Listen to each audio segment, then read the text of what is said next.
నీ చేతిలో పెట్టారు, ఇప్పుడు కంపెనీనే ముంచడానికి ఇంత చేస్తావా అని చెప్పి రాహుల్ని అడుగుతుంది. రాహుల్ అయితే ఏమీ మాట్లాడలేకపోతాడు. నానమ్మ, నేను చెప్పేది నిజం, నేను ఎటువంటి తప్పు చేయలేదు, అదంతా కూడా అబద్ధం. రాజ్ ఎందుకు ఇలా ఫైల్ని చూసి అబద్ధం చెప్తున్నాడో కూడా నాకు అర్థం కావట్లేదు. ఇప్పుడు మీకు చూపిద్దామన్నా కూడా అదంతా చింపేశాడు, ఏం చేయాలి నేను అని చెప్పి రాహుల్ అడుగుతాడు. అప్పుడే సీతారామయ్య, నాకు ఇప్పుడు అర్థమైంది నేను తీసుకున్న నిర్ణయం తప్పని. రాజ్, దయచేసి నన్ను క్షమించరా. నువ్వు ఏదైతే కంపెనీని నెట్టుకుంటూ వస్తున్నావో అదంతా కూడా నేను చూసి కూడా ఈ దుర్మార్గుడి చేతిలో కంపెనీని పెట్టాను. ఇక మీద ఒక్క క్షణం కూడా వీళ్ళు ఇంట్లో ఉండడానికి వీల్లేదు, ఇంటి నుంచి బయటకు వెళ్ళిపోండి అని చెప్పి అనేస్తాడు. ఇక అప్పుడే రుద్రాణి ఏదో మాట్లాడబోతుండగా, ఇప్పటికి చాలాసార్లు అయ్యింది, చాలా జరిగాయి, అన్నీ చూశాను, అన్నీ భరించాను, ఇక నా వల్ల కాదు. మీరు ఒక్క క్షణం కూడా ఇంట్లో ఉండడానికి వీల్లేదు.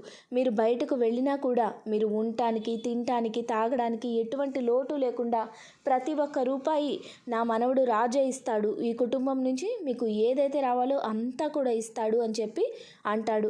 అప్పుడు రుద్రాణి ఇలా అంటుంది, అలా ఎలా మీ దగ్గర డబ్బులు తీసుకొని బయటకు వెళ్ళిపోతాం, మాకు కావాల్సింది డబ్బులు కాదు, ఆస్తుల్లో వాటా అని చెప్పి అంటుంది. అప్పుడే ఇంద్రాణి కల్పించుకొని, నీకు ఏ హక్కుతో వాటా ఇవ్వాలి, నువ్వు నా కడుపుని పుట్టిన కూతురువా అని చెప్పి నిలదీస్తుంది. రుద్రాణి సైలెంట్ అయిపోతుంది. నాన్నే కదా మాట ఇచ్చారు నాకు, నువ్వు ఇక మీద ఈ ఇంటి ఆడపిల్లవే అని, మరి ఆ మాట అన్న తర్వాత కూడా మీరు ఆ మాట అంటారా అని చెప్పి అంటుంది.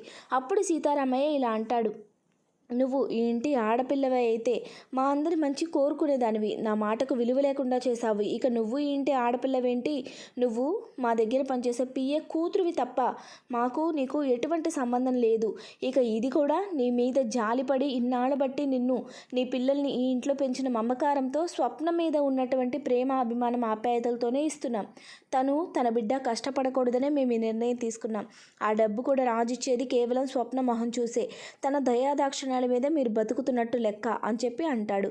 ఇక దాంతో రుద్రాణి ఒక్కసారిగా షాక్ అయిపోతుంది. ఏదో అనుకుంటే ఏదో జరిగింది, ఈ ఇంటి నుంచి ఇప్పుడు మేమే బయటకు వెళ్లాల్సిన సిచ్యువేషన్ వచ్చింది అని చెప్పి చాలా టెన్షన్ పడిపోతూ రాహుల్ వంక చూస్తుంది. రాహుల్ కూడా ఇక మనం చేసేది ఏం లేదు, ఇంకా బయటకు నడు అన్నట్టుగా సైగ చేస్తాడు.